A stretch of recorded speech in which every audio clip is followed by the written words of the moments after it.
जो अपने कदमों की काबिलियत पर विश्वास रखते हैं, वो ही अक्सर मंजिल पर पहुंचते हैं। नमस्कार दोस्तों, मैं वैभव विवेकानंद स्टडी सेंटर के online platform success with VSC में आप सभी का तहे दिल से स्वागत करता हूं। आज है 18 फरवरी 2023। तो आज की क्या है इम्पोर्टेंट करंट अफेयर विस्तार से जानेंगे। जितने भी लोग लाइव आ गए हैं, एक एक बार दोस्तों के साथ शेयर कर दें और लाइक बटन पर प्रेस कर दें। चलिए शुरू करते हैं आज की पहली और इम्पॉर्टेंट न्यूज़ के साथ। आज की पहली न्यूज़ है, भारतीय मूल के अमेरिकी नील मोहन यूट्यूब के नए सीईओ नियुक्त करे गए हैं। तो यूट्यूब के मुख्य कार्यकारी अधिकारी सुसान वोजिकी ने अपने पद से इस्तीफा दे दिया और उनकी जगह ली है नील मोहन ने। वह पहले गूगल में विज्ञापन उत्पादों की वरिष्ठ उपाध्यक्ष थीं और 2014 में यूट्यूब की सीईओ बनी। मोहन की बात करें तो स्टैनफोर्ड स्नातक 2008 में गूगल में शामिल हुए और यूट्यूब के मुख्य उत्पाद अधिकारी हैं, जहां वे यूट्यूब शॉर्ट्स और संगीत के निर्माण का व्यवस्थापन देख रहे हैं। तो न्यूज़ आपको क्लियर हो गई है ना कि भारतीय मूल के अमेरिकी व्यक्ति हैं नील मोहन, जो कि यूट्यूब के नए सीईओ बने हैं। किनको इन्होंने रिप्लेस किया है? तो याद रखिएगा, इन्होंने रिप्लेस किया है सुसान वोजिकी को। तो न्यूज़ इंपॉर्टेंट रहेगी आपके लिए कि यूट्यूब के नए सीईओ भारतीय मूल के बने हैं। इनका नाम है नील मोहन। तो ये थी आज की पहली इंपॉर्टेंट न्यूज़। कमेंट कॉलम में जाकर आंसर करिए, यूट्यूब की स्थापना किस एक ईयर में करी गई थी और इसके वर्तमान में अध्यक्ष कौन है। ठीक है गाइस, बढ़ते हैं अगली न्यूज़ की तरफ। अगली न्यूज़ है, 17 फरवरी से शुरू हुआ है भारत जापान का सैन्य अभ्यास धर्म गार्जियन। तो भारत और जापान के बीच संयुक्त सैन्य अभ्यास का चौथा संस्करण अभ्यास धर्म गार्जियन 17 फरवरी से 2 मार्च तक चलेगा। कैंप इमाजू सिगा प्रीफेक्चर जापान में आयोजित किया जाएगा। भारतीय सेना की गढ़वाल राइफल्स रेजिमेंट के सैनिक और Japan ground self defence force की एक इन्फेंट्री रेजिमेंट इस अभ्यास में भाग ले रहे हैं। तो याद रखिएगा, 17 फरवरी से शुरू हुआ है और ये 2 मार्च तक चलेगा भारत और जापान का सैन्य अभ्यास धर्म गार्जियन। तो क्या आपको पता है सहयोग काइजिन किसके किसके बीच युद्ध अभ्यास होता है? तो मैं आपको बता दूं, सहयोग काइजिन भी भारत और जापान के बीच ही होता है। इसके अलावा बात करें तो हैंड इन हैंड किसके किसके बीच होता है? तो भारत और चाइना के बीच होता है। खंजर युद्ध अभ्यास किसके किसके बीच होता है? कमेंट कॉलम में जाकर आंसर करिए। इसके अलावा बात करें इंद्र युद्ध अभ्यास किसके बीच होता है? तो ये भी कमेंट कॉलम में जाकर आंसर करिए। मैं आपको बता दूं कि वीडियो के डिस्क्रिप्शन में एक लिंक दिया गया है सक्सेस सीरीज की प्लेलिस्ट का, जहां पर मैंने स्टैटिक जीके के 50 से ज़्यादा वीडियो किए हुए हैं। 10 से 12 मिनट का वीडियो आपके लिए बहुत ही ज़्यादा हेल्पफुल साबित होगा। तो जाकर के उन वीडियोस को एग्ज़ाम से पहले ज़रूर देख लें, क्योंकि वो आपके लिए बहुत ही ज़्यादा हेल्पफुल है। ठीक है गाइस, वहाँ पर मैंने डिस्कस किया हुआ है एक वीडियो में सारे के सारे युद्ध अभ्यासों को। बढ़ते हैं फिलहाल और जानते हैं कुछ जापान देश के बारे में। जापान पूर्वी एशिया में स्थित एक द्वीपीय देश है। उत्तर पश्चिमी प्रशांत महासागर में स्थित है। जापान के 5 मुख्य द्वीप, जिनके नाम है होkkaido, होन्शु, शिकोकू, क्यूशु और ओकिनावा। जापान दुनिया का 11वां सबसे अधिक आबादी वाला देश भी है। राजधानी टोक्यो है और राजधानी जब टोक्यो की बात आती है तो आपको याद आएगा 2020 का ओलंपिक, जो कि 2021 में टोक्यो जापान में ही किया गया था। भारत के नीरज चोपड़ा साहब ने इसमें जाकर के स्वर्ण पदक जीता था और भारत का नाम रोशन किया था। जनसंख्या लगभग 12.5 करोड़ के आसपास है। प्रधानमंत्री नए बने थे कुछ दिन पहले। इनका नाम था फूमियो किशिदा। सम्राट नारूहितो है। मुद्रा है जापानी येन और राष्ट्रभाषाएं हैं जापानी। क्या आपको याद है जापान के पूर्व प्रधानमंत्री शिंजो एबे, जिनकी गोली मार करके हत्या कर दी गई थी, उनको भारत का एक सर्वोच्च सम्मान भी मिला था? कमेंट कॉलम में जाकर आंसर करिए कि शिंजो एबे को भारत के किस एक सम्मान से सम्मानित किया गया था। बढ़ते फिलहाल आज की अगली न्यूज़ की तरफ। अगली न्यूज़ है, केंद्रीय मंत्री जी किशन रेड्डी ने प्रदान किए हैं उस्ताद बिस्मिल्लाह खान युवा पुरस्कार। तो केंद्रीय संस्कृति और पर्यटन मंत्रालय के मंत्री जी किशन रेड्डी ने भारत के 102 कलाकारों, जिसमें 3 संयुक्त परिवार भी शामिल हैं, इनको उस्ताद बिस्मिल्लाह खान युवा पुरस्कार 2019 के लिए, 2020 के लिए और 2021 के लिए प्रदान किए हैं। तो आपको केवल इतना याद रखना है कि जी किशन रेड्डी द्वारा बिस्मिल्लाह खान युवा पुरस्कार दिए गए हैं कितने लोगों को? तो याद रखिएगा 102 कलाकारों को याद रखिएगा। ठीक है। प्रदर्शन कला के विभिन्न क्षेत्रों में उत्कृष्ट युवा प्रतिभाओं को प्रोत्साहित करने के उद्देश्य से 2006 से इसकी शुरुआत करी गई थी और 40 वर्ष की आयु तक के कलाकारों को यह पुरस्कार दिया जाता है। उम्मीद करता हूँ न्यूज़ आपको अच्छे से क्लियर हो गई होगी। बढ़ते फिलहाल अगली न्यूज़ की तरफ। अगली न्यूज़ है 17 फरवरी को economic times global business summit को संबोधित किया है हमारे देश के प्राइम मिनिस्टर जी ने। तो प्रधानमंत्री मोदी जी ने द टाइम्स ग्रुप द्वारा प्रतिवर्ष आयोजित economic times global business summit को संबोधित किया है। इसकी थीम बहुत ही ज़्यादा इंपॉर्टेंट है, जो रही है रेजिलियंस, इन्फ्लुएंस, डोमिनेंस। दोनों में लास्ट में नेंस निकल रहा है, तो याद रखिएगा रेजिलियंस, इन्फ्लुएंस और डोमिनेंस इसकी थीम रही है। यह प्रमुख आर्थिक चुनौतियों का समाधान प्रदान करने की मांग करने वाले विचारक नेताओं, नीति निर्माताओं, शिक्षाविदों और कारपोरेट अग्रणियों को एक सामान्य मंच पर लाएगा। तो याद रखिएगा economic times global business summit को संबोधित करने जा रहे हैं प्रधानमंत्री मोदी जी। थीम याद रखिएगा रेजिलियंस, इन्फ्लुएंस, डोमिनेंस। न्यूज़ आपको क्लियर हो गई होगी।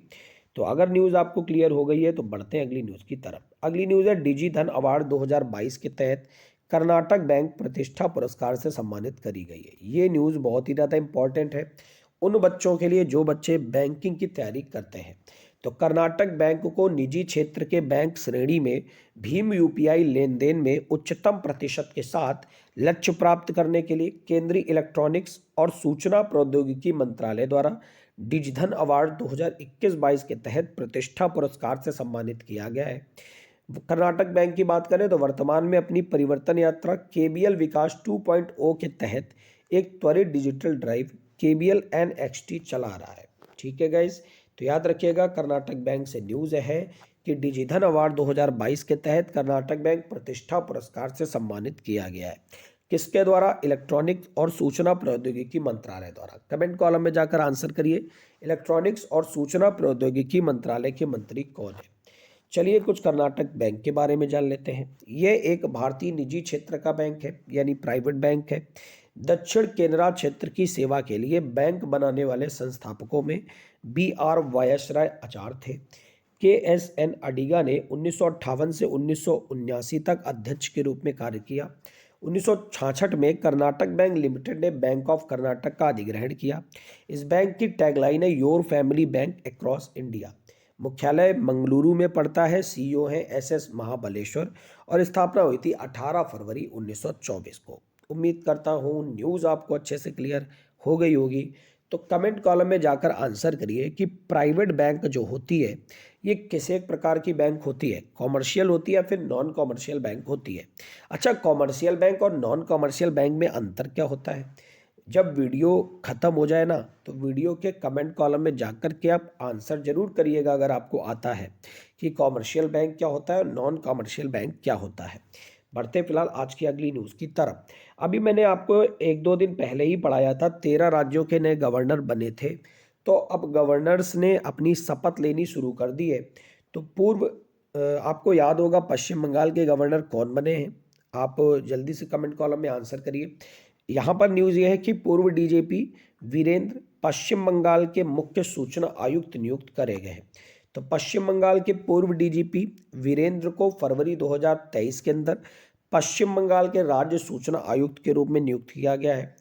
इनकी नियुक्ति राज्यपाल द्वारा समिति की सिफारिश पर करी जाती है, जिसमें अध्यक्ष के रूप में मुख्यमंत्री होते हैं, विधानसभा में विपक्ष के नेता होते हैं और मुख्यमंत्री द्वारा मनोनीत एक राज्य कैबिनेट मंत्री शामिल होते हैं। तो याद रखिएगा गाइस, पूर्व DGP वीरेंद्र पश्चिम बंगाल के मुख्य सूचना आयुक्त नियुक्त करे गए हैं।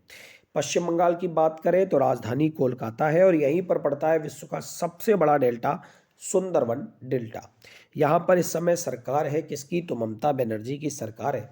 तो कमेंट कॉलम में जाकर के एक आंसर करिए कि कोलकाता जो है ये भारत का एक समुद्री तटीय क्षेत्र है। आपको ये तो पता ही है।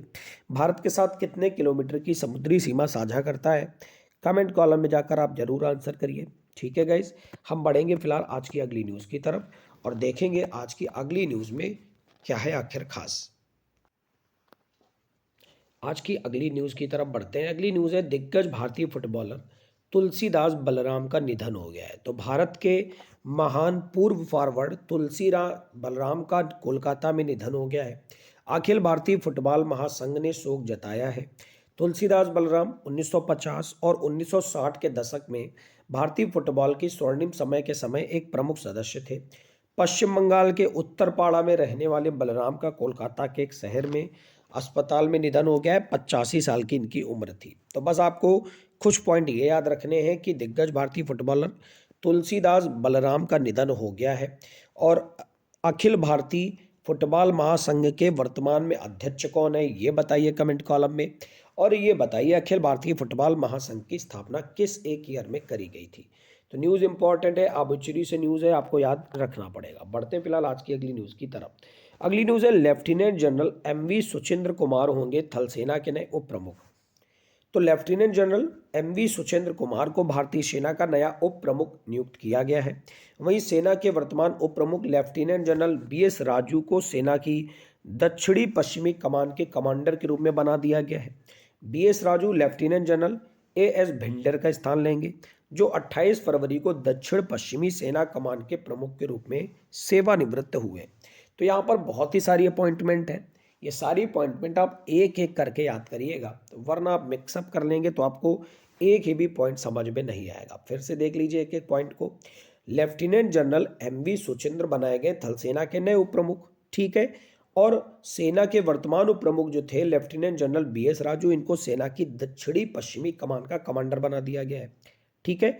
और दक्षिणी पश्चिमी कमांडर के प्रमुख थे एएस भेंडर, जिनको बना दिया गया दक्षिणी पश्चिमी सेना कमान के प्रमुख के रूप में, ठीक है गाइस। तो ये सारे पॉइंट आपको याद रखने पड़ेंगे। अब यहाँ पर कुछ और इंपॉर्टेंट नियुक्तियों की बात करते हैं।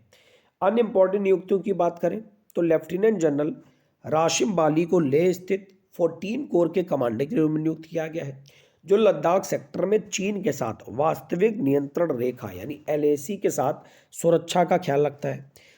14 कोर के वर्तमान commander lieutenant general Anind Sen Gupta Udhampur मुख्यालय उत्तरी कमान के नए चीफ ऑफ स्टाफ बन गए हैं, जबकि लेफ्टिनेंट जनरल एनएसआर सुब्रमणी वर्तमान में उधमपुर में उत्तरी कमान के मुख्यालय में चीफ ऑफ स्टाफ को सेना कमांडर के पद के रूप में पदोन्नत किया गया है।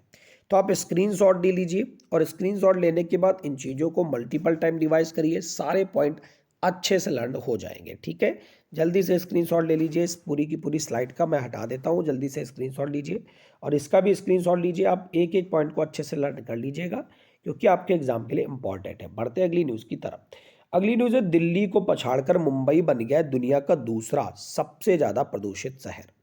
तो दिल्ली प्रदूषण के मामले में मुंबई से पीछे छूट गई है और भारत के सबसे अधिक प्रदूषित शहरों की लिस्ट में दूसरे स्थान पर आ गई है, ठीक है। और दूसरे नंबर पर आने वाली आर्थिक राजधानी अब पहले स्थान पर पहुंच गई है। स्विस एयर ट्रैफिक इंडेक्स ने इसको निकाला है, याद रखिएगा।